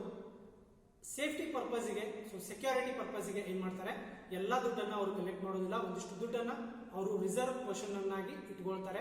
ಅಂದ್ರೆ ಮುಂದೆ ಫ್ಯೂಚರ್ ಅಲ್ಲಿ ಬೇಕಾದಾಗ ಅದನ್ನ ದುಡ್ಡು ಕಲೆಕ್ಟ್ ಮಾಡ್ಕೊಳ್ಬೇಕು ಅಂತ ಏನ್ ಮಾಡ್ತಾರೆ, ಅದನ್ನ ಹಂಗೆ ಇಟ್ಟಿರ್ತಾರೆ, ಆ ಶೇರ್ಗಳನ್ನ ರಿಸರ್ವ್ ಮಾಡಿರ್ತಾರೆ. ಅದಕ್ಕೆ ನಾವೇನಂತ ಕರಿತೀವಿ, reserve capital of the company ಅಂತ ಕರಿತೀವಿ. ಸೊ ಇದಿಷ್ಟು ಕ್ಯಾಟಗರೀಸ್ ಆಫ್ ಕಂಪನೀಸ್ ಆಗಿದಾವೆ. ಸೊ ಇಲ್ಲಿ ಇನ್ನೊಂದ್ಸತಿ ಹೇಳ್ತಾ ಇದ್ದೀನಿ, ಅಥೋರೈಸ್ ಕ್ಯಾಪಿಟಲ್ ಅಂದ್ರೆ ಏನು, ನಮಗೆ ಎಷ್ಟು ಪರ್ಮಿಷನ್ ಕೊಟ್ಟಿರ್ತಾರೆ, ಸೊ ಎಷ್ಟು ನಮಗೆ ಅಥಾರಿಟಿ ಕೊಟ್ಟಿರ್ತಾರೆ ಶೇರ್ಸ್ ಗಳನ್ನ ಮಾರೋದಕ್ಕೆ, ಅದಕ್ಕೆ ನಾವು ಅಥೋರೈಸ್ ಕ್ಯಾಪಿಟಲ್ ಅಂತ ಕರಿತೀವಿ. ಸೆಕೆಂಡ್ ಒನ್ ಇಶ್ಯೂಡ್ ಕ್ಯಾಪಿಟಲ್, ನಾವು ಎಷ್ಟು ಇಶ್ಯೂ ಮಾಡ್ತಾ ಇದ್ದೀವಿ, ನಾವೆಷ್ಟು ಜನರಿಗೆ ಪಬ್ಲಿಕ್ಗೆ ಸಬ್ಸ್ಕ್ರಿಪ್ಷನ್ ಗೆ ನಾವು ಮಾರ್ತಾ ಇದೀವಿ ಶೇರ್ಗಳನ್ನ, ಅದಕ್ಕೆ ನಾವೇನಂತ ಕರಿತೀವಿ, ಇಶ್ಯೂಡ್ ಕ್ಯಾಪಿಟಲ್ ಅಂತ ಕರಿತೀವಿ. ಥರ್ಡ್ ಒನ್ ಸಬ್ಸ್ಕ್ರೈಬ್ ಕ್ಯಾಪಿಟಲ್, ನಾವೇನ್ ಮಾರಿರ್ತೀವಿ ಅದರಲ್ಲಿ ಎಷ್ಟು ಸಬ್ಸ್ಕ್ರೈಬ್ ಮಾಡ್ಕೊಂಡಿರ್ತಾರೆ, ಎಷ್ಟು ಶೇರ್ಗಳನ್ನ ಪರ್ಚೇಸ್ ಮಾಡಿರ್ತಾರೆ, ಅದಕ್ಕೆ ನಾವೇನಂತ ಕರಿತೀವಿ, ಸಬ್ಸ್ಕ್ರೈಬ್ ಕ್ಯಾಪಿಟಲ್ ಅಂತ ಕರಿತೀವಿ. Next one called up capital ಅಂತ ಬರುತ್ತೆ. ಕಂಪನಿ ಏನ್ ಮಾಡುತ್ತೆ, ಶೇರ್ಗಳನ್ನ ಮಾರಿರುತ್ತೆ, ಸೊ ಅದರಲ್ಲಿ ಎಷ್ಟು ದುಡ್ಡನ್ನ ಈಗಲೇ ಕೊಡಬೇಕು, ಇಮಿಡಿಯೇಟ್ಲಿ ಕೊಡಬೇಕು ಅಂತ ಕಾಲ್ ಮಾಡ್ತಾರೆ, ಹೇಳ್ತಾರೆ, ಅದಕ್ಕೆ ನಾವು ಕಾಲ್ಡ್ ಅಪ್ ಕ್ಯಾಪಿಟಲ್ ಅಂತ ಕರಿತೀವಿ.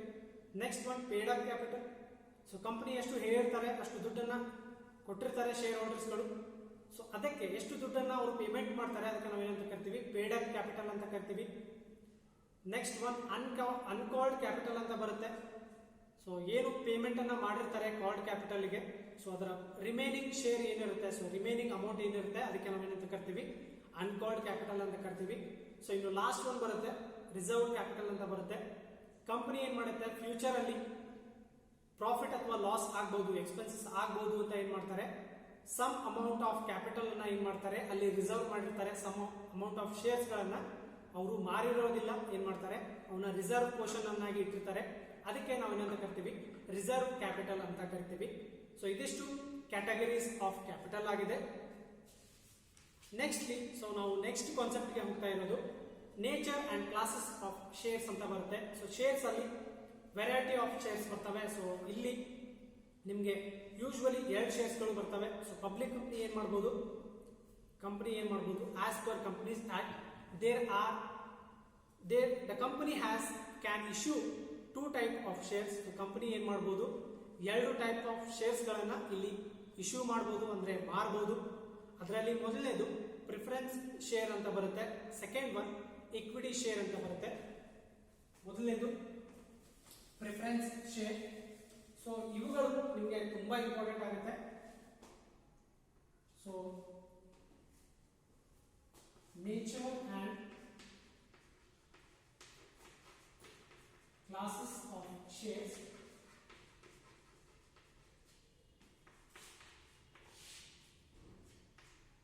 ಸೊ ಇದರಲ್ಲಿ 2 ತರಹದ ಶೇರ್ಸ್ಗಳು ಬರ್ತವೆ. ಮೊದಲನೇದು ಪ್ರಿಫರೆನ್ಸ್ ಶೇರ್ಸ್, ಎರಡನೇದು equity shares or ordinary shares. Equity shares or ordinary shares. So ಶೇರ್ಸ್ಗಳಲ್ಲಿ 2 ತರ ಶೇರ್ಸ್ ಬರ್ತವೆ. ಸೊ ಇದನ್ನ ನಾವು ಇಶ್ಯೂ ಮಾಡಬಹುದು ಕಂಪನಿಯಲ್ಲಿ. ನಾವು ಇದನ್ನ ಈ ತರದ ಶೇರ್ಸ್ಗಳನ್ನ ಇಶ್ಯೂ ಮಾಡಿ ನಾವು ಕ್ಯಾಪಿಟಲ್ ಅನ್ನ ಇಲ್ಲಿ ಪಡಿಬಹುದು. ಸೊ ಮೊದಲನೇದು ಪ್ರಿಫರೆನ್ಸ್ ಶೇರ್ ಅಂತ ಬರುತ್ತೆ. ಪ್ರಿಫರೆನ್ಸ್ ಶೇರ್ ಅಂತ ಬರುತ್ತೆ. ಸೊ ಇದರ ಮೇನ್ ಪಾಯಿಂಟ್ಸ್ ಇದಾವೆ. ಸೊ ಇದಕ್ಕೆ ಒಂದಿಷ್ಟು ಫೀಚರ್ಸ್ ಇದಾವೆ, ಕ್ಯಾರೆಕ್ಟರಿಸ್ಟಿಕ್ಸ್ ಇದೆ. ಸೊ ಇದರದೇ ಆದ ಫೀಚರ್ಸ್ ಇದೆ. ಸೊ ಇದನ್ನ ನೀವು ನೆನಪಲ್ಲಿ ಇಟ್ಕೊಳ್ಬೇಕು. According to section 43 of companies act 2013. So preference ಶೇರ್ಗೆ ಒಂದಿಷ್ಟು ಕ್ಯಾರೆಕ್ಟರಿಸ್ಟಿಕ್ಸ್ ಇದಾವೆ, ಅದನ್ನು ಓದ್ತಾ ಹೋಗ್ತೀನಿ. That it carries a preferential right to dividend to be paid either as a fixed amount payable to preference shareholder or an amount calculated by a fixed rate of nominal value of each share before any dividend is paid to the equity shareholders. So ಇಲ್ಲಿ 2 ತರದ share holders ಇರ್ತಾರೆ ಅಂತ ಹೇಳಿದೀನಿ. ಮೊದಲನೇದು preference share holders, second one equity share holders. So preference share holders ಗೆ ಯಾವಾಗಲೂ ಏನಿರುತ್ತೆ, equity share holders ಗಿಂತ ಜಾಸ್ತಿ ಅವ್ರಿಗೆ ಏನಿರುತ್ತೆ ಅಲ್ಲಿ ಪ್ರಿಫರೆನ್ಸ್ ಅನ್ನು ಕೊಡ್ತಾರೆ. ಸೊ ಅಂದ್ರೆ ಮೊದಲಿಗೆ ಕಂಪನಿಯ ಡಿವಿಡೆಂಡ್ ಅನ್ನ ಯಾರಿಗೆ ಕೊಡ್ತಾರೆ, ಮೊದಲಿಗೆ ಪ್ರಿಫರೆನ್ಸ್ ಶೇರ್ ಹೋಲ್ಡರ್ಸ್ ಏನಿರ್ತಾರೆ, ಅಂದ್ರೆ ಪ್ರಿಫರೆನ್ಸ್ ಶೇರ್ ಯಾರು ಪಡೆದಿರ್ತಾರೆ, ಆ ತರದ ಇನ್ವೆಸ್ಟ್ಮೆಂಟ್ ಮಾಡಿರ್ತಾರೆ ಇನ್ವೆಸ್ಟರ್ಸ್ ಏನಿರ್ತಾರೆ, ಅವರಿಗೆ ಮೊದಲಿಗೆ ಅಲ್ಲಿ ಪ್ರಿಫರೆನ್ಸ್ ಅನ್ನು ಕೊಡ್ತಾರೆ. ಫಸ್ಟ್ ಪ್ರಿಫರೆನ್ಸ್ ಅವರಿಗೆ ಹೋಗುತ್ತೆ. ಅವರಿಗೆ ದುಡ್ಡನ್ನ ಕೊಟ್ಟ ಆದ್ಮೇಲೆ, ಅವರಿಗೆ ಡಿವಿಡೆಂಡ್ ಅನ್ನ ಕೊಟ್ಟ ಆದ್ಮೇಲೆ ಏನ್ ಮಾಡ್ತಾರೆ, ಸೆಕೆಂಡ್ ಏನ್ ಮಾಡ್ತಾರೆ, ಶೇರ್ ಹೋಲ್ಡರ್ಸ್, ಇಕ್ವಿಟಿ ಶೇರ್ ಹೋಲ್ಡರ್ಸ್ಗೆ ಇಲ್ಲಿ ಬರ್ತಾರೆ.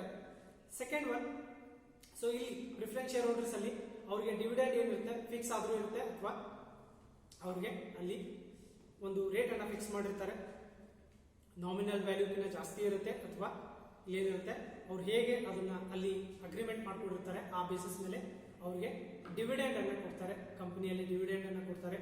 Second one, that with respect to capital it carries or will carry on the winding up of the company the preferential right to repayment of capital before anything is paid to equity shareholders. So by chance ಏನಾದರೂ company close ಆದರೆ ಆಗ ನಾವು ಮೊದಲಿಗೆ ಯಾರಿಗೆ ದುಡ್ಡನ್ನು ಕೊಡಬೇಕಾಗುತ್ತೆ, preferential share ಹೋಲ್ಡರ್ಸ್ಗೆ ನಾವು ದುಡ್ಡನ್ನು, ಅವರ ದುಡ್ಡು ಏನು ಇನ್ವೆಸ್ಟ್ಮೆಂಟ್ ಮಾಡಿರ್ತಾರೆ ಆ ದುಡ್ಡನ್ನು ಏನು ಮಾಡಬೇಕಾಗುತ್ತೆ, ಮೊದಲಿಗೆ ಅವರಿಗೆ ನಾವು ಆ ದುಡ್ಡನ್ನು ಹಿಂದಿರುಗಿಸಬೇಕಾಗುತ್ತೆ. ಸೊ ಯಾರಿಗಿನ ಮುಂಚೆ ಕೊಡಬೇಕು, ಇಕ್ವಿಟಿ ಶೇರ್ ಹೋಲ್ಡರ್ಸ್ಗಿಂತ ಮುಂಚೆ ನಾವೇನು ಮಾಡಬೇಕು, ಅವ್ರ ದುಡ್ಡು ಏನು ಇನ್ವೆಸ್ಟ್ಮೆಂಟ್ ಮಾಡಿದ್ರು ಅದನ್ನ ನಾವು ವಾಪಸ್ ಕೊಡಬೇಕಾಗುತ್ತೆ. ಸೊ ಯಾವಾಗ ಇದು winding up of a company, so ಕಂಪನಿಯನ್ನ ಕ್ಲೋಸ್ ಮಾಡಬೇಕು ಅಂತ ಅಂದ್ಕೊಂಡ್ರೆ ಮೊದಲಿಗೆ ನಾವು ಪ್ರಿಫರೆನ್ಸ್ ಶೇರ್ ಹೋಲ್ಡರ್ಸ್ಗೆ ಅವರ ಇನ್ವೆಸ್ಟ್ಮೆಂಟ್ ಅನ್ನ ವಾಪಸ್ ಕೊಡಬೇಕಾಗುತ್ತೆ. ಸೊ ಇದಿಷ್ಟು ಫೀಚರ್ಸ್ ಆಗಿದೆ. ಸೊ ಇದಿಷ್ಟು ಪ್ರಿಫರೆನ್ಸ್ ಶೇರ್ ಹೋಲ್ಡರ್ ನ ಫೀಚರ್ ಆಗಿದೆ. ನೆಕ್ಸ್ಟ್ ಒನ್, ಇದರಲ್ಲಿ 2 ತರ ಬರುತ್ತೆ, ಮತ್ತೆ ಕ್ಯುಮ್ಯುಲೇಟಿವ್ ಪ್ರಿಫರೆನ್ಸ್ ಶೇರ್ ಮತ್ತೆ ನಾನ್ ಕ್ಯುಮ್ಯುಲೇಟಿವ್ ಪ್ರಿಫರೆನ್ಸ್ ಶೇರ್ ಅಂತ ಬರುತ್ತೆ. ಆನಂತರ ರಿಡೀಮೇಬಲ್ ಆರ್ ಇರ್ರಿಡೀಮೇಬಲ್ ಅಂತ ಬರುತ್ತೆ. ಸೊ ಇದು ನಿಮಗೆ ಜಾಸ್ತಿ ಇಂಪಾರ್ಟೆಂಟ್ ಇಲ್ಲ. ಸೊ ಬಂದಾಗ, ಸೊ ಇದ್ರ ಮೇಲೆ ಒಂದಿಷ್ಟು ಶೇರ್ಸ್ಗಳು ಬಂದಾಗ, ಪ್ರಾಬ್ಲಮ್ಸ್ಗಳು ಬಂದಾಗ ನಾನು ನಿಮಗೆ ಇದನ್ನ ಕರೆಕ್ಟ್ ಆಗಿ ಸರಿಯಾಗಿ ಇಲ್ಲಿ ಎಕ್ಸ್ಪ್ಲೇನ್ ಅನ್ನ ಮಾಡ್ತೇನೆ. ನೆಕ್ಸ್ಟ್ ಒನ್ ಬರೋದು ಇಕ್ವಿಟಿ ಶೇರ್ಸ್ ಅಂತ ಬರುತ್ತೆ. ಸೊ ಈಗಾಗಲೇ ನೀವು ಪ್ರಿಫರೆನ್ಸ್ ಶೇರ್ ಅನ್ನ ನೋಡಿದಿರಿ. ಸೊ ಪ್ರಿಫರೆನ್ಸ್ ಶೇರ್ ಹೋಲ್ಡರ್ಸ್ ಅವರಿಗೆ ನಾವೇನ್ ಮಾಡ್ತೀವಿ, ಡಿವಿಡೆಂಡ್ ಅನ್ನ ಕೊಡ್ತೀವಿ. ಯಾರಿಗಿನ ಮುಂಚೆ ಕೊಡ್ತೀವಿ, ಇಕ್ವಿಟಿ ಶೇರ್ ಹೋಲ್ಡರ್ಗಿನ ಮುಂಚೆ ನಾವೇನ್ ಮಾಡ್ತೀವಿ, ಪ್ರಿಫರೆನ್ಸ್ ಶೇರ್ ಹೋಲ್ಡರ್ಗೆ ನಾವು ಡಿವಿಡೆಂಡ್ ಅನ್ನ ಕೊಡ್ತೀವಿ. Second one equity share share ಅಂತ ಬರುತ್ತೆ, ಆರ್ ಆರ್ಡಿನರಿ ಶೇರ್ ಅಂತ ಕರಿತೀವಿ ನಾವು ಇದನ್ನ. According to section 43 of companies act 2013, an equity share is a share which is not preference share. So equity share ಅಂದ್ರೆ ಏನು, ಅದು ಪ್ರಿಫರೆನ್ಸ್ ಶೇರ್ ಅಲ್ಲ ಅಂತ ಹೇಳ್ತಾರೆ, which is not a preference share. So ಅದು ಬೇರೆ ಶೇರ್ ಇರುತ್ತೆ. In other words, shares which do not enjoy any preferential right in the payment of dividend or repayment of capital. So ಇದೇನಾಗುತ್ತೆ, ಯಾವ share preferential right ಅನ್ನ enjoy ಮಾಡೋದಿಲ್ಲ. So preferential right ಏನಿರುತ್ತೆ, dividend ಅನ್ನ ಕೊಡ್ಲೇಬೇಕು. ಸೊ ಪ್ರಿಫರೆನ್ಷಿಯಲ್ ಶೇರ್ ಹೋಲ್ಡರ್ಗೆ ಇಷ್ಟು dividend ಅನ್ನ ಕೊಡ್ಲೇಬೇಕು ಅಂತ ಏನ್ ಮಾಡ್ತಾರೆ, ಅವ್ರು ಮೊದಲಿಗೆ ಫಿಕ್ಸ್ ಮಾಡ್ಕೊಂಡಿರ್ತಾರೆ. ಆದ್ರೆ ಇಕ್ವಿಟಿ ಶೇರ್ ಹೋಲ್ಡರ್ಸ್ ಏನ್ ಮಾಡೋದಿಲ್ಲ, ಆ ತರ ಏನ್ ಮಾಡೋದಿಲ್ಲ. ಸೊ ಆ ತರ ದುಡ್ಡನ್ನ ಕೇಳೋದಿಲ್ಲ. ಅಲ್ಲಿ ಯಾವುದೇ ತರಹದ ಅವರಿಗೆ ಫಿಕ್ಸ್ಡ್ ರಿಟರ್ನ್ಸ್ ಇರೋದಿಲ್ಲ, ಫಿಕ್ಸ್ಡ್ ಡಿವಿಡೆಂಡ್ ಇರೋದಿಲ್ಲ. ಸೊ ಹಾಗಾಗಿ ಅವರು ಏನ್ ಅನ್ಸ್ಕೊಳ್ತಾರೆ, ಓನರ್ಸ್ ಅಂತ ಅನ್ಸ್ಕೊಳ್ತಾರೆ. ಸೊ ರಿಯಲ್ ಓನರ್ಸ್ ಅಂತ ಅನ್ಸ್ಕೊಳ್ತಾರೆ. ಇಕ್ವಿಟಿ ಶೇರ್ ಹೋಲ್ಡರ್ಸ್ ಯಾರು ಇರ್ತಾರೆ, ರಿಯಲ್ ಓನರ್ಸ್ ಇರ್ತಾರೆ. ಅವರಿಗೆ ರೈಟ್ಸ್ ಇರುತ್ತೆ, ಕಂಪನಿಯಲ್ಲಿ ಡಿಸಿಷನ್ ಅನ್ನ ತಗೊಳ್ಳೋದಕ್ಕೆ ಅವರಿಗೆ ರೈಟ್ಸ್ ಅನ್ನ ಕೊಟ್ಟಿರ್ತಾರೆ. ಯಾಕೆ ಅಂತ ಹೇಳಿದ್ರೆ ಅವರು ಇನ್ವೆಸ್ಟ್ಮೆಂಟ್ ಅನ್ನ ಮಾಡಿರ್ತಾರೆ. ಅವ್ರ ಕಂಪನಿಗೆ ಪ್ರಾಫಿಟ್ ಆದಾಗ ಮಾತ್ರ ಏನ್ ಮಾಡ್ತಾರೆ, ಡಿವಿಡೆಂಡ್ ಅನ್ನ ಕೇಳ್ತಾರೆ, ಪ್ರಾಫಿಟ್ಸ್ ಅನ್ನ ಕೇಳ್ತಾರೆ. ಸೊ ಲಾಸ್ ಆದಾಗ ಏನ್ ಮಾಡ್ತಾರೆ, ಅಲ್ಲಿ ಅವರು ಯಾವುದೇ ತರಹದ ಡಿವಿಡೆಂಡ್ ಅನ್ನ ಅಲ್ಲಿ ಕೇಳೋದಿಲ್ಲ. ಆದ್ರೆ ಪ್ರಿಫರೆನ್ಸ್ ಶೇರ್ ಹೋಲ್ಡರ್ಸ್ ಏನಾಗುತ್ತೆ, ಲಾಸ್ ಆದಾಗೂ ಕೂಡ ನಾವು ಏನ್ ಮಾಡಬೇಕಾಗುತ್ತೆ, ಅವರಿಗೆ ಒಂದು ಫಿಕ್ಸ್ಡ್ ಡಿವಿಡೆಂಡ್ ಅನ್ನ ಅಲ್ಲಿ ಕೊಡಬೇಕಾಗುತ್ತೆ preferential share ಹೋಲ್ಡರ್ಗೆ.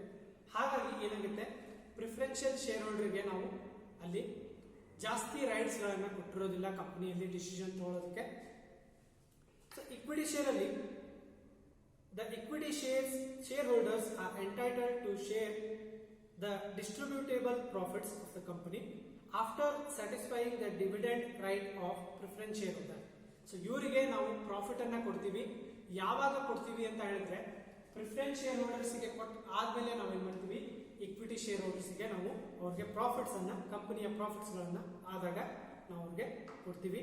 The dividend on equity share holders is not fixed. So ಇಲ್ಲಿ ಪ್ರಿಫರೆನ್ಸ್ ಶೇರ್ ಹೋಲ್ಡರ್ ತರ ಅವ್ರಿಗೆ ಡಿವಿಡೆಂಡ್ ಫಿಕ್ಸ್ ಆಗಿರೋದಿಲ್ಲ. ಪ್ರಾಫಿಟ್ ಆದಾಗ ಮಾತ್ರ ಅವ್ರಿಗೆ ನಾವು ಕೊಡ್ತೀವಿ ಡಿವಿಡೆಂಡ್ ಅನ್ನ. ಲಾಸ್ ಆದಾಗ ನಾವು ಏನ್ ಮಾಡ್ತೀವಿ, ಯಾವುದೇ ತರಹದ ಡಿವಿಡೆಂಡ್ ಅನ್ನ ನಾವು ಅವ್ರಿಗೆ ಕೊಡೋದಿಲ್ಲ. The equity share capital may be.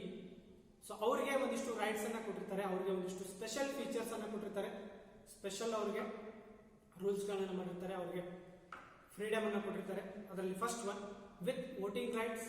So ಅವರಿಗೆ ವೋಟಿಂಗ್ ಪವರ್ ಅನ್ನ ಕೊಟ್ಟಿರ್ತಾರೆ, ವೋಟಿಂಗ್ ರೈಟ್ ಅನ್ನ ಕೊಟ್ಟಿರ್ತಾರೆ. ಮ್ಯಾನೇಜ್ಮೆಂಟ್ ಅಲ್ಲಿ ಏನಾದರೂ ಚೇಂಜಸ್ ಅನ್ನ ಮಾಡಬೇಕು ಅಂತಂದ್ರೆ ಅವರಿಗೆ ವೋಟಿಂಗ್ ರೈಟ್ ಅನ್ನ ಕೊಟ್ಟಿರ್ತಾರೆ. ಅವರು ಡಿಸಿಷನ್ ಅನ್ನ ತಗೊಳ್ಬಹುದು, ಮ್ಯಾನೇಜ್ಮೆಂಟ್ ಅಲ್ಲಿ ಭಾಗವಹಿಸಬಹುದು. With differential rights as to voting, dividend or otherwise in accordance with such rules and subject to such conditions may be prescribe. So ಅವರು ಡಿಸಿಷನ್ಸ್ ಏನಾಗ್ತಾ ಇರ್ತವೆ, ಅವರಿಗೆ ಅದು ಸರಿ ಅನಿಸ್ಲಿಲ್ಲ ಅಂತಂದ್ರೆ, ಆ ಡಿಸಿಷನ್ ಸರಿ ಅನಿಸ್ಲಿಲ್ಲ ಅಂತಂದ್ರೆ ಅವ್ರು ಏನ್ ಮಾಡಬಹುದು, ಆ ಡಿಸಿಷನ್ ಅನ್ನ ಕ್ಯಾನ್ಸಲ್ ಮಾಡಬಹುದು. ಸೊ ವೋಟಿಂಗ್ ಅನ್ನ ಮಾಡಿ ಆ ಡಿಸಿಷನ್ ಅನ್ನ ಅಲ್ಲಿ ತಡಿಬಹುದು ಅಂತ ಹೇಳ್ತಾರೆ. ಸೊ ಈ ತರ ಅವ್ರಿಗೆ ಒಂದು ಸ್ಪೆಷಲ್ ಫೀಚರ್ಸ್ ಗಳನ್ನ ಕೊಟ್ಟಿದ್ದಾರೆ, ಸ್ಪೆಷಲ್ ಅವ್ರಿಗೆ ಟ್ರೀಟ್ಮೆಂಟ್ ಅನ್ನ ಕೊಟ್ಟಿದ್ದಾರೆ. ಯಾಕೆ ಕೊಡ್ತಾರೆ ಅಂತಂದ್ರೆ, ಅವ್ರಿಗೆ ಫಿಕ್ಸ್ಡ್ ಡಿವಿಡೆಂಡ್ ಇರೋದಿಲ್ಲ ಕಂಪನಿಯಲ್ಲಿ. ಸೊ ಅವರು ಡಿವಿಡೆಂಡ್ ಅನ್ನ ಎಕ್ಸ್ಪೆಕ್ಟ್ ಮಾಡೋದಿಲ್ಲ. ಸೊ ಕಂಪನಿಗೆ ಪ್ರಾಫಿಟ್ ಆದಾಗ ಮಾತ್ರ ಏನ್ ಮಾಡ್ತಾರೆ, ಅವರು ಅಲ್ಲಿ ಪ್ರಾಫಿಟ್ಸ್ ಗಳನ್ನ ಪಡಿತಾರೆ. ಲಾಸ್ ಆದಾಗ ಅವ್ರೇನಾಗುತ್ತೆ, ಅಲ್ಲಿ ಅವ್ರು ಯಾವುದೇ ತರಹದ ಡಿವಿಡೆಂಡ್ ಅನ್ನ ಕೇಳೋದಿಲ್ಲ. ಹಾಗಾಗಿ ಏನ್ ಮಾಡ್ತಾರೆ, ಅವ್ರಿಗೆ ಒಂದಿಷ್ಟು ಸ್ಪೆಷಲ್ ರೈಟ್ಸ್ ಅನ್ನ ಇಲ್ಲಿ ಕೊಟ್ಟಿರ್ತಾರೆ ಕಂಪನಿ. ಸೊ ಇದಿಷ್ಟು ಇಕ್ವಿಟಿ ಶೇರ್ಸ್ ಆಗಿದೆ. ಸೊ ಪ್ರಿಫರೆನ್ಸ್ ಶೇರ್ ಅನ್ನ ನೋಡಿದ್ರಿ. ಸೊ ಪ್ರಿಫರೆನ್ಸ್ ಶೇರ್ ಅಲ್ಲಿ ಏನಾಗುತ್ತೆ, ಅವರಿಗೆ ವೋಟಿಂಗ್ ರೈಟ್ಸ್ ಕಡಿಮೆ ಇರುತ್ತೆ, ರೈಟ್ಸ್ ಇರೋದಿಲ್ಲ. ಅವರಿಗೆ ಫಿಕ್ಸ್ಡ್ ಡಿವಿಡೆಂಡ್ ಇರುತ್ತೆ ಪ್ರಿಫರೆನ್ಸ್ ಶೇರ್ ಹೋಲ್ಡರ್ಸ್ಗೆ. ಕಂಪನಿಗೆ ಲಾಸ್ ಆದ್ರೂ ಕೂಡ ನಾವು ಪ್ರಿಫರೆನ್ಸ್ ಶೇರ್ ಹೋಲ್ಡರ್ಸ್ಗೆ ಡಿವಿಡೆಂಡ್ ನ ಕೊಡಬೇಕಾಗುತ್ತೆ. ಆದ್ರೆ ಇಕ್ವಿಟಿ ಶೇರ್ ಹೋಲ್ಡರ್ಸ್ ಅವರು ಯಾವುದೇ ತರಹದ ಫಿಕ್ಸ್ಡ್ ಡಿವಿಡೆಂಡ್ ಇರೋದಿಲ್ಲ. ಅವರಿಗೆ ವೋಟಿಂಗ್ ಪವರ್ ಇರುತ್ತೆ, ಕಂಪನಿಯಲ್ಲಿ ಡಿಸಿಷನ್ ಅನ್ನ ತಗೊಳ್ಳೋದಕ್ಕೆ ಅವರಿಗೆ ವೋಟಿಂಗ್ ಪವರ್ ಇರುತ್ತೆ. ಇಕ್ವಿಟಿ ಶೇರ್ ಅನ್ನ ನಾವು ಆರ್ಡಿನರಿ ಶೇರ್ ಹೋಲ್ಡರ್ಸ್ ಅಂತ ಕೂಡ ಕರಿತೀವಿ, ಆರ್ಡಿನರಿ ಶೇರ್ಸ್ ಅಂತ ಕರಿತೀವಿ. ಸೊ ಇದಿಷ್ಟು ಡಿಫರೆನ್ಸ್ ಆಗಿದೆ ಪ್ರಿಫರೆನ್ಸ್ ಶೇರ್ ಹೋಲ್ಡರ್ ಮತ್ತೆ ಇಕ್ವಿಟಿ ಶೇರ್ ಹೋಲ್ಡರ್ಸ್. ಸೊ ಇವಿಷ್ಟು ಟೈಪ್ಸ್ ಆಗಿದೆ. ಸೊ ಇದರಲ್ಲಿ ಕ್ಲಾಸಸ್ ಆಫ್ ಶೇರ್ಸ್ ಅಲ್ಲಿ ನಮಗೆ ಎರಡು ತರಹದ ಶೇರ್ ಗಳನ್ನ ಇಶ್ಯೂ ಮಾಡ್ತಾರೆ ಕಂಪನಿ. ಒಂದು ಪ್ರಿಫರೆನ್ಸ್ ಶೇರ್, ಇನ್ನೊಂದು equity shares. Next one issue of shares ಬರುತ್ತೆ. ಸೊ ಶೇರ್ಸ್ ಅನ್ನ ಇಶ್ಯೂ ಮಾಡುವಾಗ ಒಂದಿಷ್ಟು ಸ್ಟೆಪ್ಸ್ ಅನ್ನ ನಾವು ಫಾಲೋ ಮಾಡಬೇಕಾಗುತ್ತೆ. ಸೊ ಇದು ನಿಮಗೆ 12 ಮಾರ್ಕ್ಸ್ ಪ್ರಾಬ್ಲಮ್ಗೆ ತುಂಬಾ ಹೆಲ್ಪ್ ಆಗುತ್ತೆ. ಸೊ ಇದು ಒಂದು ಪ್ರಾಸೆಸ್ ಇದೆ. ಸೊ ಶೇರ್ ಅನ್ನ ಇಶ್ಯೂ ಮಾಡಬೇಕು ಅಂತಂದ್ರೆ ಒಂದು ಪ್ರಾಸೆಸ್ ಇದೆ. ಆ ಪ್ರಾಸೆಸ್ ಅನ್ನ ನಾವು ಫಾಲೋ ಮಾಡಿದಾಗ ಮಾತ್ರ ನಾವು ಏನ್ ಮಾಡಬಹುದು, ಇಲ್ಲಿ ಅದನ್ನ ಇಶ್ಯೂ ಮಾಡಬಹುದು ಶೇರ್ಸ್ ಗಳನ್ನ. So the important steps in procedure of share issue are. So ಒಂದಿಷ್ಟು ಸ್ಟೆಪ್ಸ್ ಇದಾವೆ, ಅದನ್ನ ನಾವು ಫಾಲೋ ಮಾಡ್ತಾ ಹೋಗ್ಬೇಕು. ಅದರಲ್ಲಿ first one issue of prospectus. So prospectus ಅನ್ನ ನಾವು ಯಾವಾಗ ಇಶ್ಯೂ ಮಾಡ್ತೀವಿ? ಸೊ ಕಂಪನಿಯ ಪ್ರಾಸ್ಪೆಕ್ಟಸ್ ಅನ್ನ ನಾವು ಪಬ್ಲಿಕ್ ಕಂಪನಿ ಇದ್ದಾಗ ಮಾತ್ರ ಏನ್ ಮಾಡ್ತೀವಿ, ಅಲ್ಲಿ ಇಶ್ಯೂ ಮಾಡ್ತೀವಿ. ಸೊ ಇದನ್ನ ನೀವು ಗಮನಿಸಬೇಕು. ಸೊ ನಾವು ಕಂಪನಿ ಏನ್ ಮಾಡ್ತಾ ಇದೆ, ದುಡ್ಡನ್ನ ಕಲೆಕ್ಟ್ ಮಾಡ್ತಾ ಇದೆ. ಯಾರ ಕಡೆಯಿಂದ ಕಲೆಕ್ಟ್ ಮಾಡ್ತಾ ಇದೆ? ಪಬ್ಲಿಕ್ ಇಂದ ಏನ್ ಮಾಡ್ತಾ ಇದೆ, ದುಡ್ಡನ್ನ ಕಲೆಕ್ಟ್ ಮಾಡ್ತಾ ಇದೆ. ಹಾಗಿದ್ರೆ ಅವ್ರು ಏನ್ ಮಾಡ್ಬೇಕಾಗುತ್ತೆ, ಮೊದಲಿಗೆ ಪ್ರಾಸ್ಪೆಕ್ಟಸ್ ಅನ್ನ ಏನ್ ಮಾಡ್ಬೇಕಾಗುತ್ತೆ, ಇಲ್ಲಿ ಕೊಡ್ಬೇಕಾಗುತ್ತೆ. ಅದಕ್ಕೆ ನಾವು ಇಲ್ಲಿ ಅದನ್ನ ಬಳಸ್ತೀವಿ ದುಡ್ಡನ್ನ ಕಲೆಕ್ಟ್ ಮಾಡೋದಕ್ಕೆ, ಫಂಡ್ಸ್ ಅನ್ನ ರೇಸ್ ಮಾಡೋದಕ್ಕೆ, ಪಬ್ಲಿಕ್ ಇಂದ ಸಬ್ಸ್ಕ್ರಿಪ್ಷನ್ ಆಗೋದಕ್ಕೆ ನಾವೇನ್ ಮಾಡ್ತೀವಿ, ಮೊದಲಿಗೆ ಪ್ರಾಸ್ಪೆಕ್ಟಸ್ ಅನ್ನ ಇಶ್ಯೂ ಮಾಡ್ತೀವಿ. Second one, receipt of application.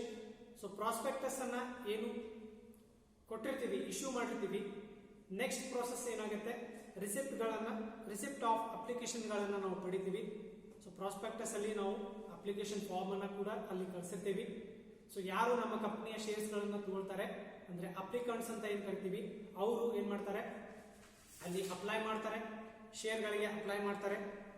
Next one ಏನ್ ಮಾಡ್ತೀವಿ ನಾವು, ಸೊ ಯಾರ್ಯಾರಿಗೆ ನಾವು ಶೇರ್ ಗಳನ್ನ ಕೊಡಬೇಕು ಅಂತ ಹೇಳಿ ಏನ್ ಮಾಡ್ತೀವಿ, ಅಲಾಟ್ಮೆಂಟ್ ಆಫ್ ಶೇರ್ಸ್ ಅನ್ನ ಮಾಡ್ತೀವಿ. ಸೊ ಈ ತರ ಪ್ರೋಸೆಸ್ ಇರುತ್ತೆ. ಫಸ್ಟ್ ಪ್ರೋಸೆಸ್ ಅಲ್ಲಿ ಏನಾಗುತ್ತೆ, ನಾವು ಇಶ್ಯೂ ಆಫ್ ಪ್ರಾಸ್ಪೆಕ್ಟಸ್ ಅನ್ನ ಮಾಡ್ತೀವಿ.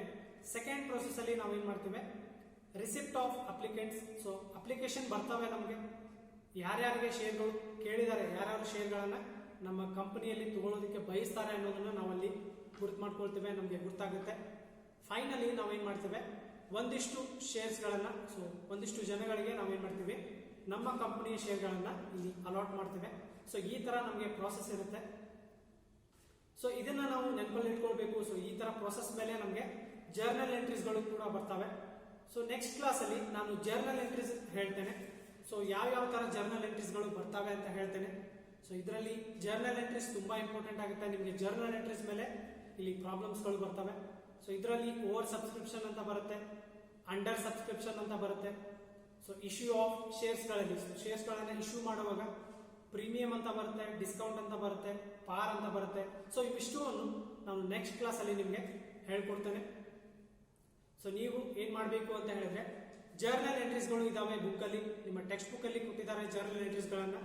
ಸೊ ಅದನ್ನ ನೀವು ಕರೆಕ್ಟ್ ಆಗಿ ನೋಡ್ಕೊಳ್ಬೇಕು. ಸೊ ನಿಮ್ಗೆ ಅದರಲ್ಲಿ ಯಾವುದೇ ತರಹದ ಡೌಟ್ಸ್ ಬಂದಲ್ಲಿ ನೀವು ನನ್ನ ಕಾಂಟ್ಯಾಕ್ಟ್ ಮಾಡಬೇಕು. Thank you.